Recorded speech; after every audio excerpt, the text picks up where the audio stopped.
Hey guys, Rolando Rodriguez here with xgains.com. We got workouts to work, eats to satisfy, and everything else you need to reach your lifestyle goals.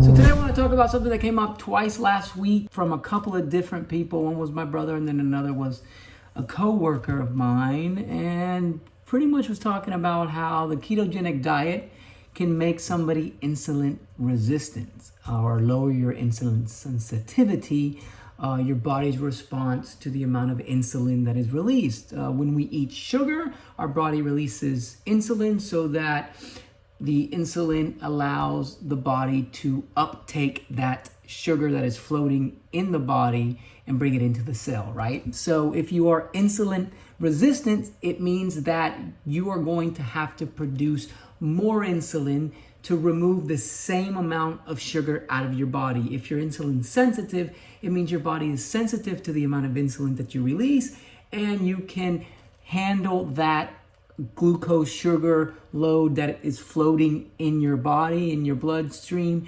and take it to the cells properly with the insulin that your body releases so that your body doesn't have to produce more insulin to remove that same amount of sugar. And the more insulin resistant you are, the closer you are to becoming a type 2 diabetic, correct? So that's why the issue is important to address.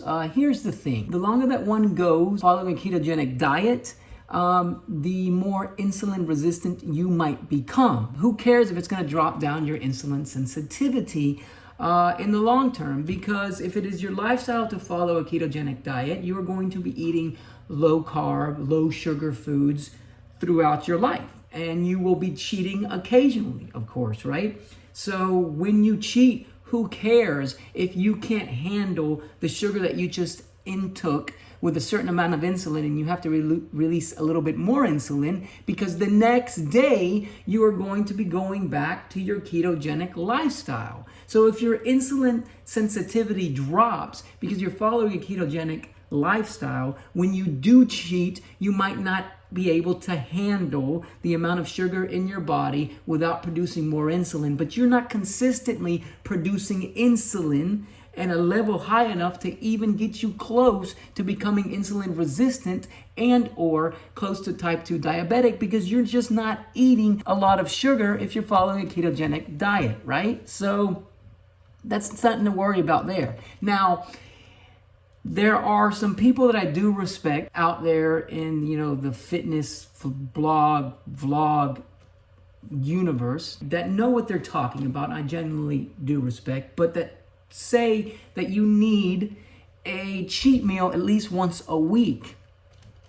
If not, you're going to shoot yourself in the foot because you're going to become less insulin sensitive. Again, if you're following a ketogenic diet and you're following it as a lifestyle, you shouldn't be needing to cheat once a week. And most importantly though, if you are going to follow a ketogenic dieting approach to try to lose weight and or see if it could be a lifestyle approach for you, it most certainly is for me, then if you're going to cheat once a week, what ends up happening is you're shooting yourself in the foot constantly. The truth is, it takes different people different amount of time to get into ketosis, right?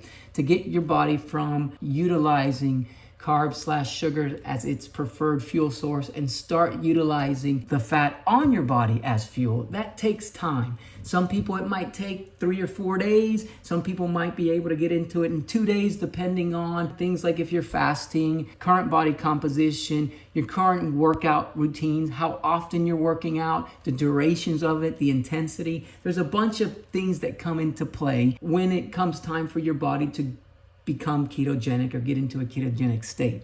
So if you're not in ketosis, you're not ketogenic until 1 or 2 days, some people 3 or 4 days after coming off of carbs, then what happens if you have a cheat meal once a week? Let's say that it takes you 3 days to get into ketosis, okay? So you have a cheat meal, you're not in ketosis that day, then it takes you 1, 2, 3 days to get into ketosis. You're then in ketosis for 3 days out the week. You're in ketosis less days throughout the week than you are out of it because of that one cheat meal, depending on how big that cheat meal is.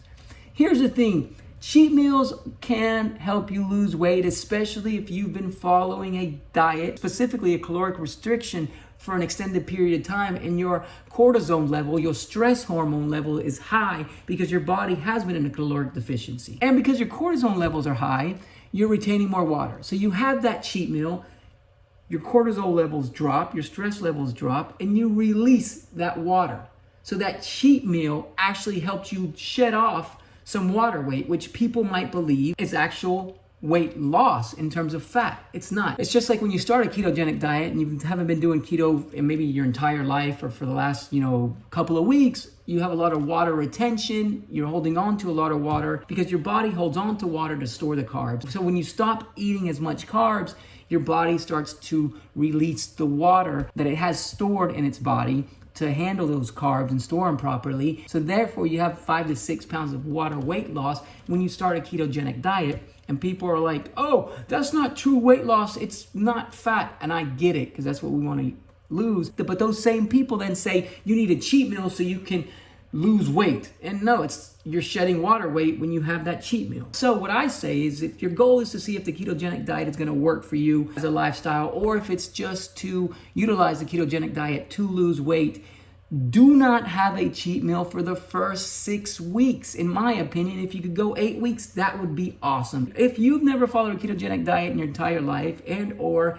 you are coming off of, weeks of not following a ketogenic diet, and you have a cheat meal once a week, especially if you don't fast and or work out, you're going to be shooting yourself in the foot. You're going to be in a ketogenic state less time throughout the week than you are out of it. At that point, it's not worth it. And especially if you're like me and you have a headache coming in and out of ketosis. I follow a ketogenic lifestyle because I suffer from the keto flu every single time. I suffer from it coming out of it and coming into it, right? So screw it. I'm not going to have those headaches. I prefer not to, so I don't cheat as often. But I'm not worried about my body's insulin sensitivity dropping because, as I mentioned, if you're following a ketogenic diet as a lifestyle, you're gonna have that cheat meal. So what? Your body couldn't handle the amount of sugar that you just intook with one insulin dump. You get a second one. Guess what? The next day, you're back to following a low carb diet. There's no reason to worry about the decrease in insulin sensitivity. But the truth is, if you're done with a ketogenic diet, you've been doing it for 8 weeks, you've been doing it for 2 months, and you hit your goal and it's just not your lifestyle, be smart about reverse dieting back into eating regular foods, okay? Some of us can handle certain carbs and some of us cannot. And you can find out which carbs you can handle and the amount of carbs that you can handle and you would like to introduce into your life if you take it slowly and you check yourself every 2 or so weeks to make sure that your body composition is where you want it to be and your weight is where you want it to be. Just like reverse dieting is an approach to when you're running a caloric deficiency for a long time, you can reverse diet back into a higher carb intake. If you do it smartly and you want to eat carbs and they make you feel okay, you do it incrementally and slowly, introducing certain carbs one at a time, or the amount of carbs. But for this video, if you're following a ketogenic diet, please do not cheat for at least the first 6 weeks. I would love for you to go 8 weeks. And don't worry about your insulin sensitivity dropping some, if at all, in those 8 weeks. Because if you're worried about that and you cheat once or especially twice a week, you're not going to be following a ketogenic diet for more than 3 or 4 days out the week. And for a lot of people, you'll be in ketosis less days throughout the week than you're going to be in it. So you're not even experimenting properly. Don't have your cheat day until 6 to 8 weeks of following a ketogenic diet properly. And if you're living a ketogenic lifestyle and you want to have a cheat meal once every 2 weeks is what I would suggest, It's okay if your insulin sensitivity has dropped down, because you won't be following that cheat day or cheat meal with another cheat day or cheat meal the next day, because the ketogenic diet is your lifestyle. Therefore, the cheating is what's outside of the norm. And as long as it doesn't happen more than once every 2 weeks, you'll be fine. And that's it for now. This is Rolando Rodriguez with xgains.com. Please let me know if you got any questions or comments down below. Please like, subscribe, and share to this channel. If you haven't done so already, I greatly appreciate it. The website again is X-. That's the symbol, not the word, gains.com. And I hope you guys have a fantastic day. Peace.